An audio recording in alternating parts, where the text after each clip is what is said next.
And that closes out Mostly Metal here on WVLP. That song was by Serenity. It was called My Final Chapter off of the CD Codex Atlanticus, which sounds like Harry Potter speak, I guess. That album was picked by my special guest, Mr. Michael Allen, the general manager of Acme Championship Wrestling, who's with me to talk about wrestling. So if you liked the song, you can thank me for bringing the CD. And if you didn't like the song, it's his fault. Absolutely. But it's a good way to end the show. So we're going to play a little intro music here to get us in the wrestling mood, and then we will get to it. Your insubordination will not be tolerated.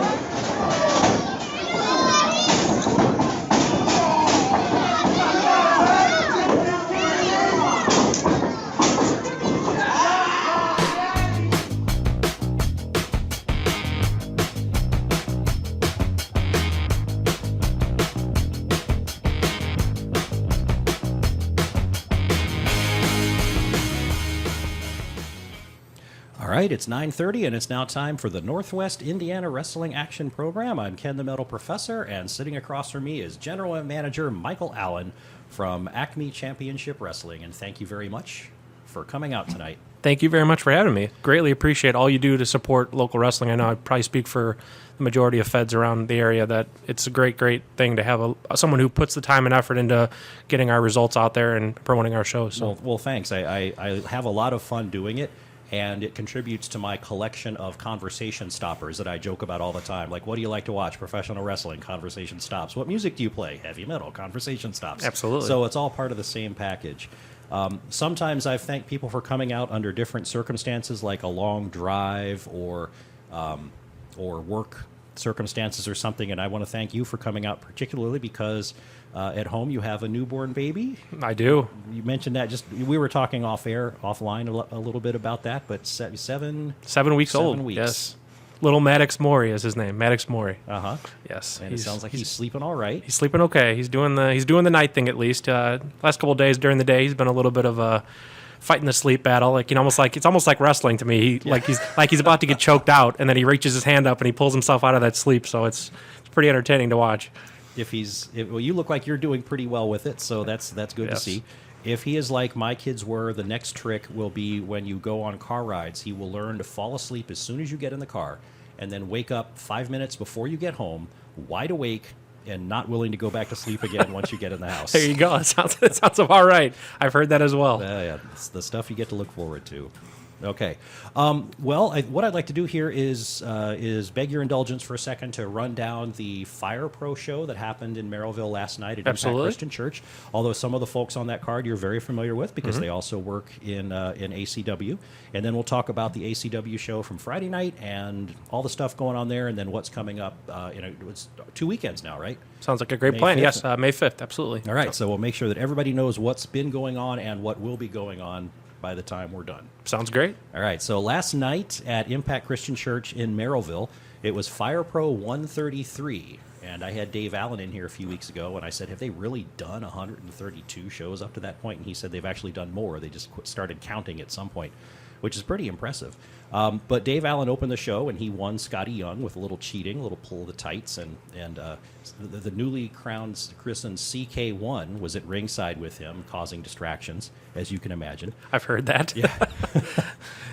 Nico Antonelli also beat Stonehand Slater Wallace with another sneaky pull of the tights at the end of their match. Blackout came out and wanted some new competition, so they had brought in Fighting Irish and somebody whose name I didn't catch. It was the first time I'd ever seen him. Drex Odell is part of Blackout, and they do this move where Mustafa puts the opponent in a surfboard kind of hold, and then Drex will jump on the guy's back and drill his head into the mat. And sometimes you watch this stuff and you don't see that line between what just happened and what is supposed to have just happened, you know what I mean? And I swear I saw like cartoon stars swirling in the air above this guy's head when he got hit into the mat, because I think I know the move you're talking about, and I can understand that. It was intense. I think they're still pulling his hair out of that ring apron or something. But anyway, Blackout won that one.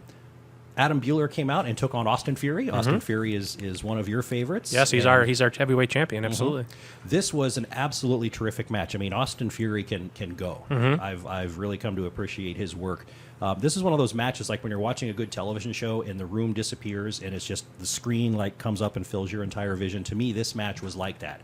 After a while, nothing was around me except that match that was going on, and it ended in a double countout.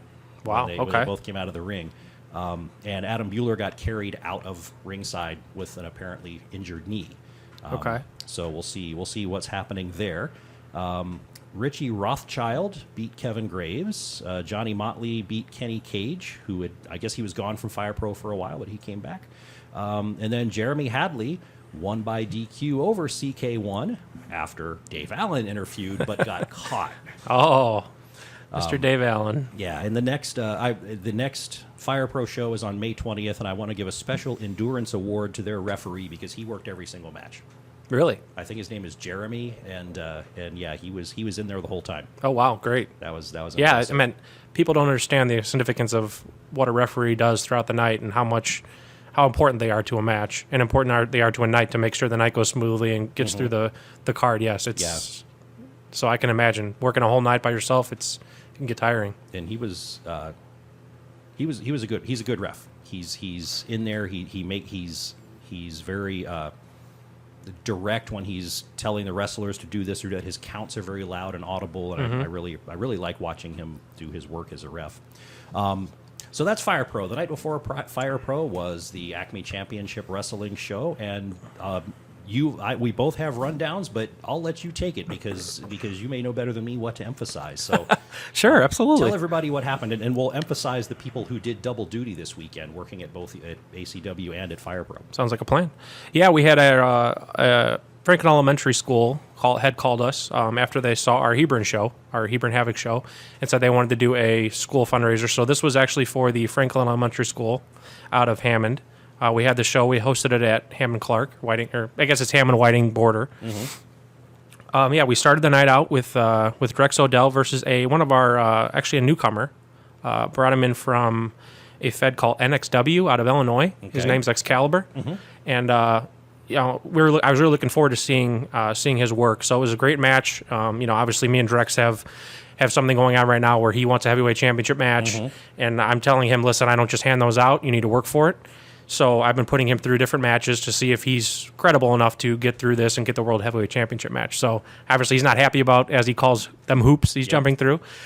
But, he definitely, Excalibur was a worthy opponent, but Drex did once again overcome the obstacle, and he was victorious. He's an angry gentleman. He sure is, and he's a big boy too. So, it's not someone you definitely want to mess with.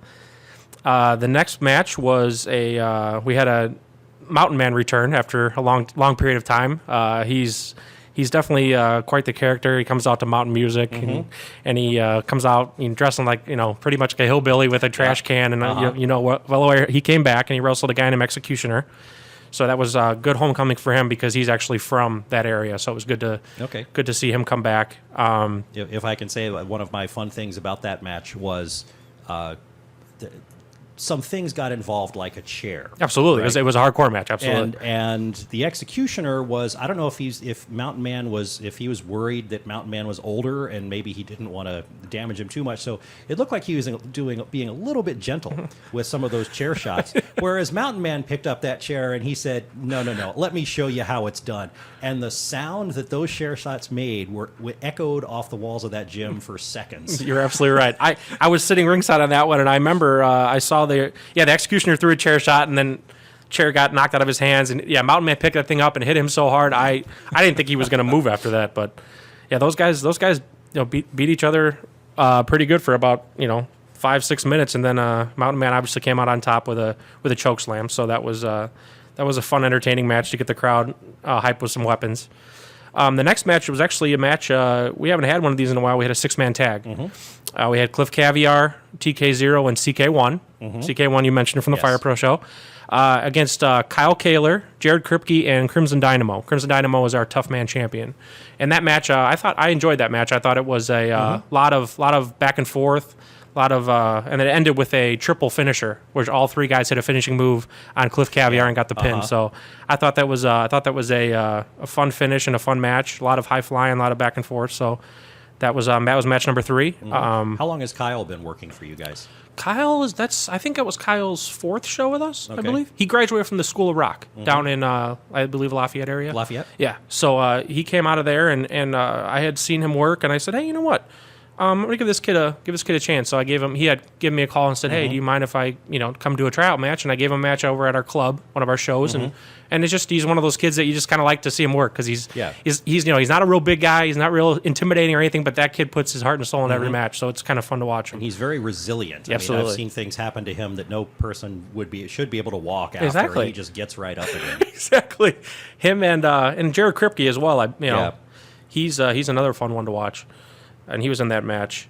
The 4th match was the popcorn match right before intermission was Dakota Prodigy, who you know very well from around the area. He wrestled our Intercontinental Champion Xavier Black, and they went back and forth. That was a pretty good match, back and forth, good title match. Obviously, Xavier Black cheated with a low blow, and then and was able to retain his championship over Dakota.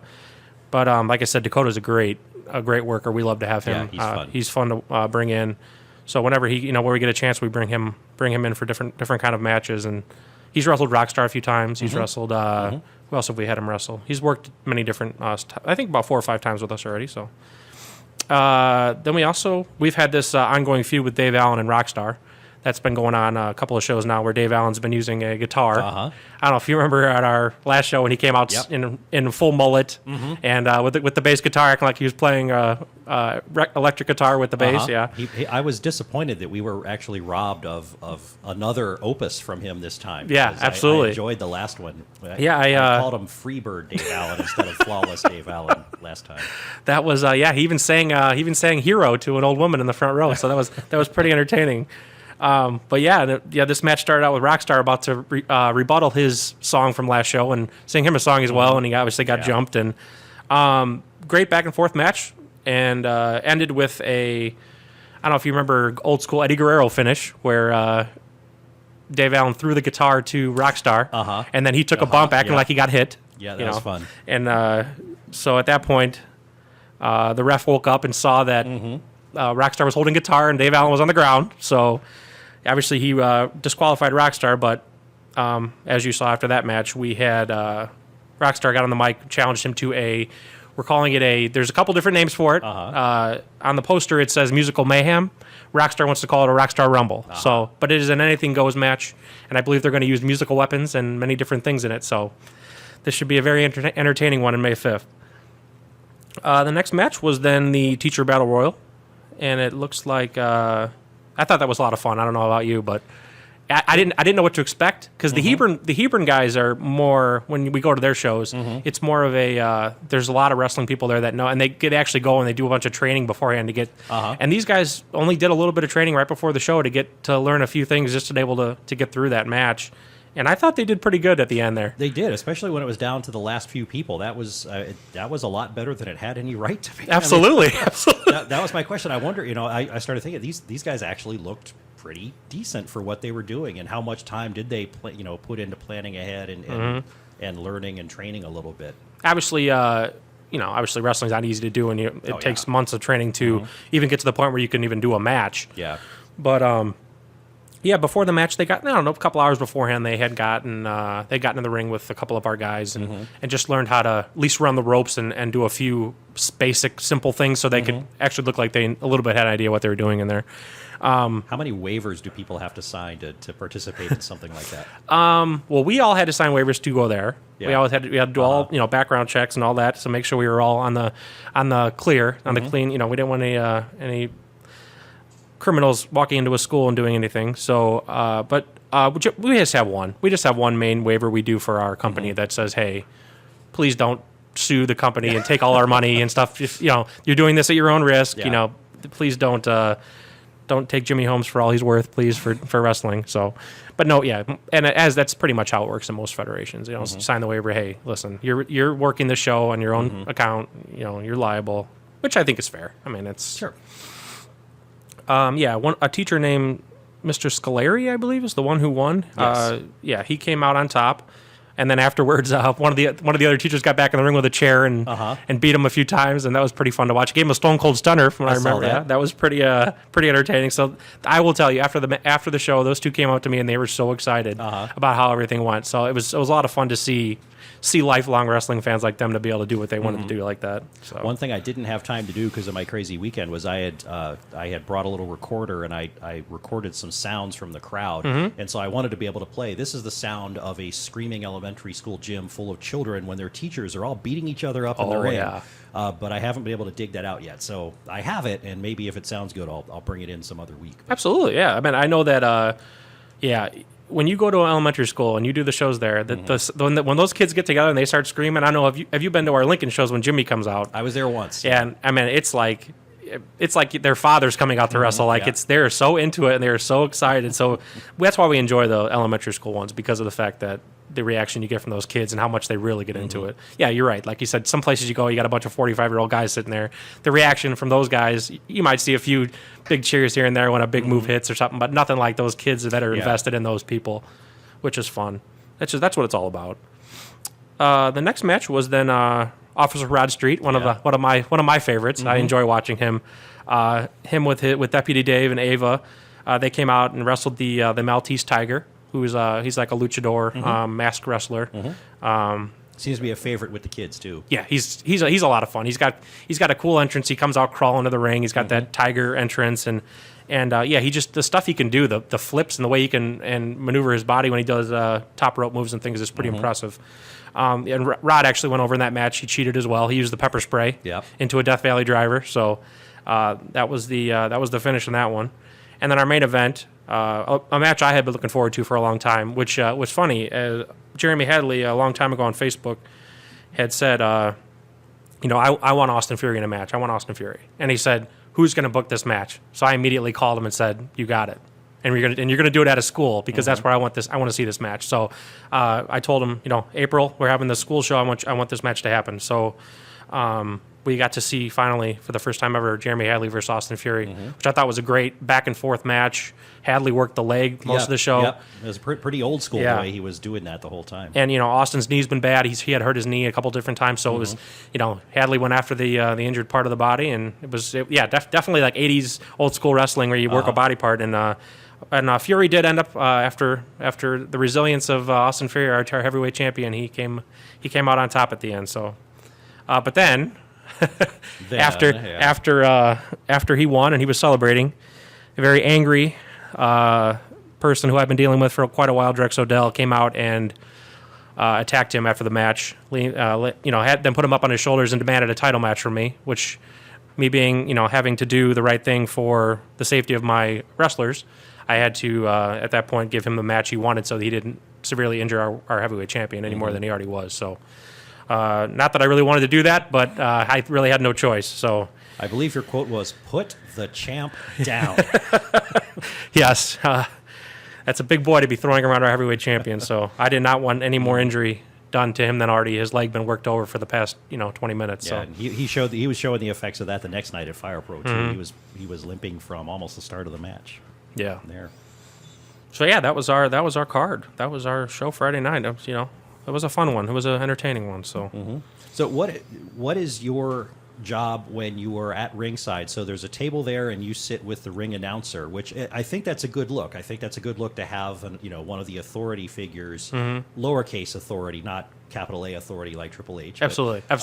Having an authority figure from the promotion out there at ringside. Now, what do you do during the times when you don't have to jump on somebody for stepping out of the lines like Drex Odell did? Yeah, the majority of the time I'm actually out there and, kind of analyzing talent, watching the matches, seeing who, when I bring a new person in, it's kind of nice to be able to watch that match firsthand and see, okay, hey, maybe this guy might be in line for the next championship match, or this guy might be in line for the next, kind of looking to see who I might want to have work each other next in upcoming shows. Like, I think these two against each other would be a really good match. It's just me kind of taking it all in ringside. And a lot of times if I'm in the back, if we don't have a TV set up with any kind of Tron or anything in the back where I can watch, I can't see see exactly, some of the new guys I bring in, exactly what they brought to the table, and if that's someone I want to have come back, or if that's someone I want to have, for a championship match in the future. So I try to sit there and analyze and, kind of keep track of how the show's going, keep track of the times, and keep track of the intermission, and make sure everything's kind of running smoothly. Yeah. So because, obviously some places give us time limits, so I have to make sure we get out of the gym on time. So it's one of the main things I do, and kind of help our ring announcer through if there's something that, and especially if something goes wrong. Like if something goes wrong during a match, I can kind of be like, I can hop in and try to. Right. Yeah. Yeah, it's good that you're in position if you need to intercede quickly in Exactly. something like Friday night. Exactly. And the thing of it is, it's not I think we're one of the only feds that do it that way. And yes. it's something we tried a long time ago. It's something, hey, why don't you sit ringside? Originally it started out like I was going to do both, like some commentary as well as the authority figure role.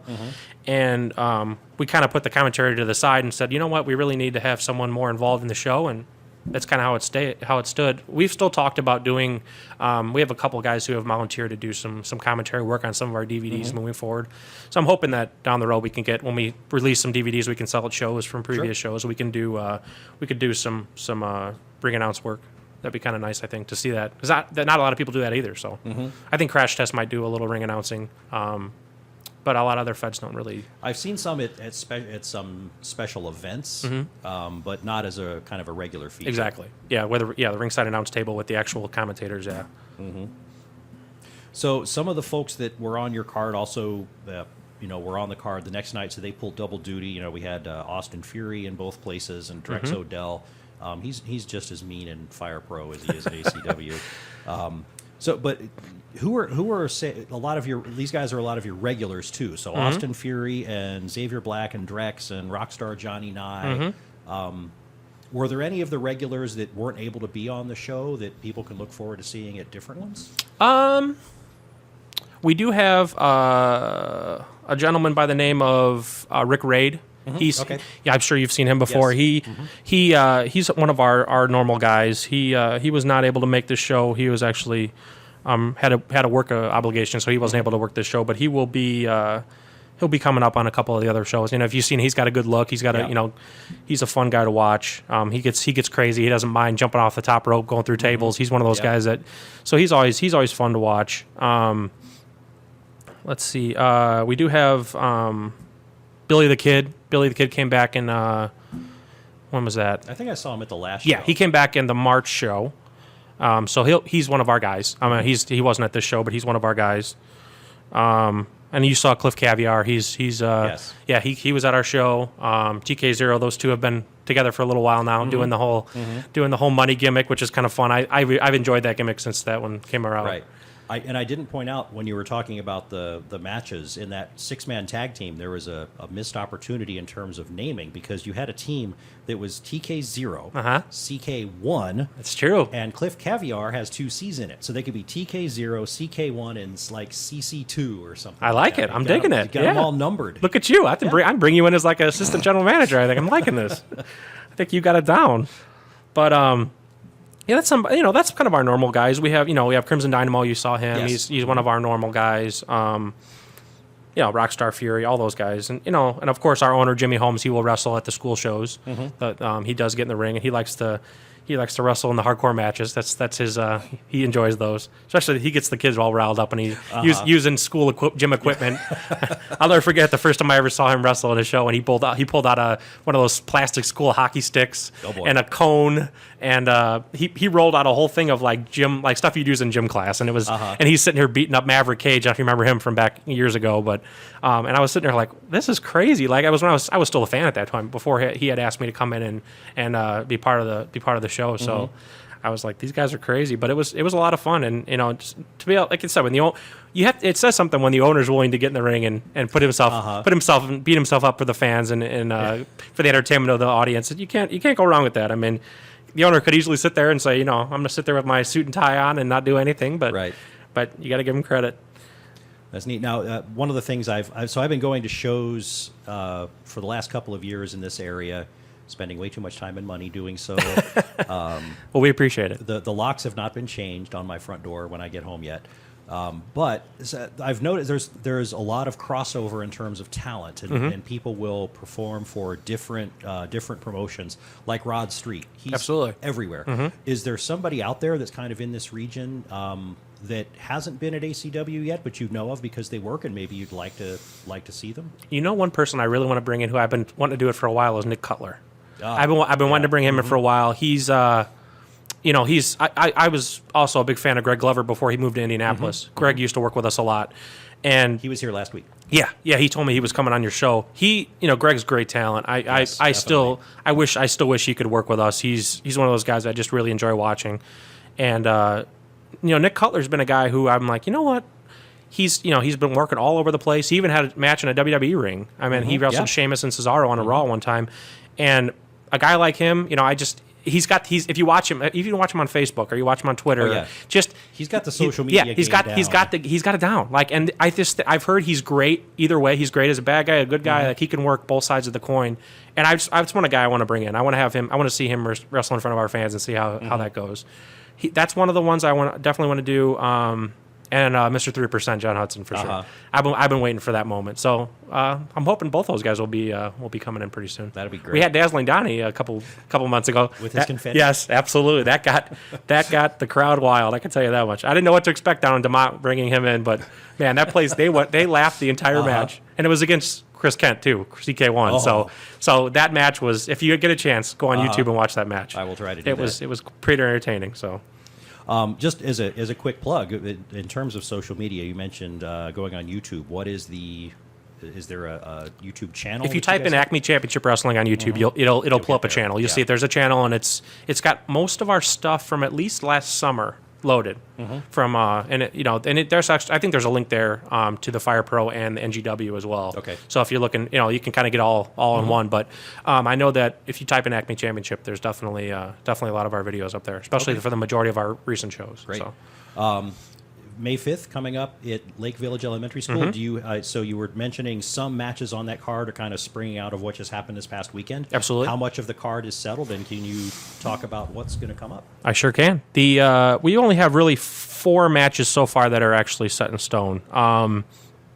We actually have the fighting school teacher Jimmy Holmes. He will be getting back in the ring, and he will be wrestling Sadistic Slade. He wrestled him in a hardcore match back in March. They'll have a rematch. Sadistic Slate. He was pretty upset. He wanted another shot at Jimmy. So Jimmy said, "Fine, come to one of my other schools and we'll try it again." So we're going to have that match again. That match will happen. The Bambino family, if you've heard of them, they are making their debut. Nice. They are making their debut for ACW. Actually, their manager.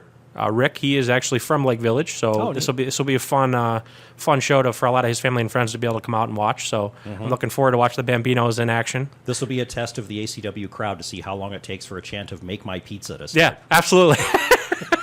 And the funny thing about I've been wanting for a long time to build up a tag division again in ACW. I miss tag wrestling.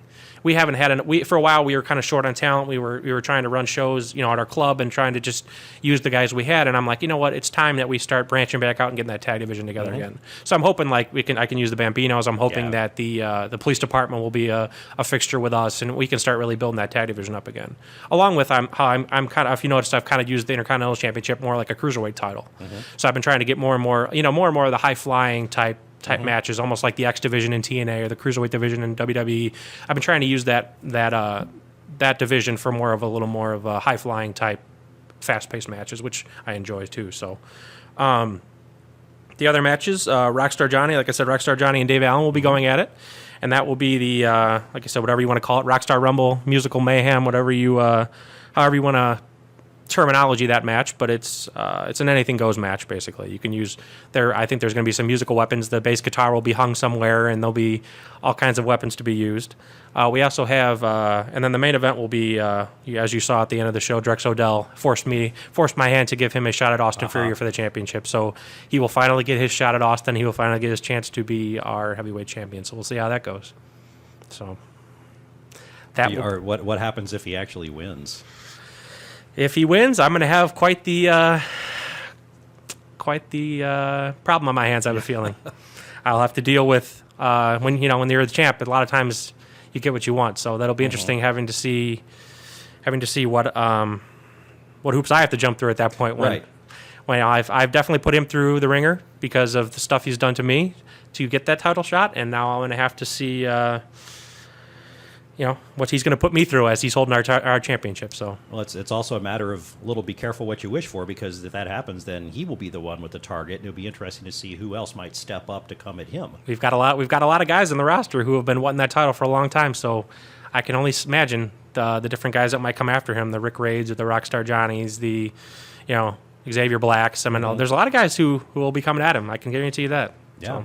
So we're down to about our last minute here. Okay. The final question I have for you is, if you can, in like a minute or less, it may be impossible, but the ring announcer always makes a point of saying at your shows that if anybody's interested in learning to become a wrestler, to talk to any of the staff. So at I believe it's the DeMont Boxing Club. Yes. Is where you guys do training. Can you say just a little bit about the follow-up to that? What should people do? How can they contact you guys? They can contact me on Facebook, ACW GM Michael Allen. They can contact Jimmy Holmes on Facebook. Jimmy has a phone number. I believe it's 219-775-0044. That's another number you can call Jimmy directly. He's the owner of the federation. And we're one of the few facilities in the area that has a ring set up at all times in our boxing club down in DeMont, right off Route 10. And basically we have a trainer. We're bringing in, if you remember, Grin from down. He wrestled in Blitz and all those places, but he'll be training. And we also have Dave Allen comes in and he does some guest training. So it'll be if you're interested, by all means, get a hold of us, and we'd love to have some more talent, some more up and coming young guys who love the business like we do. I mean, it's part of our why we do it. So Okay, great. Well, there's still plenty more to talk about, but we are out of time. So thank you for stopping in. And after the May 5th show, as I don't know what will be coming up after that, but anytime you want to come back before a show and plug it and let people know what's going on, you're always welcome. I appreciate that, Ken. Thank you so much for having me. Like I said, it's so awesome. So awesome that you do this. Thank you. And for all you guys out there, thanks for listening to the Northwest Indiana Wrestling Action Program here on WVLP. And next up is Punk Rock Radio.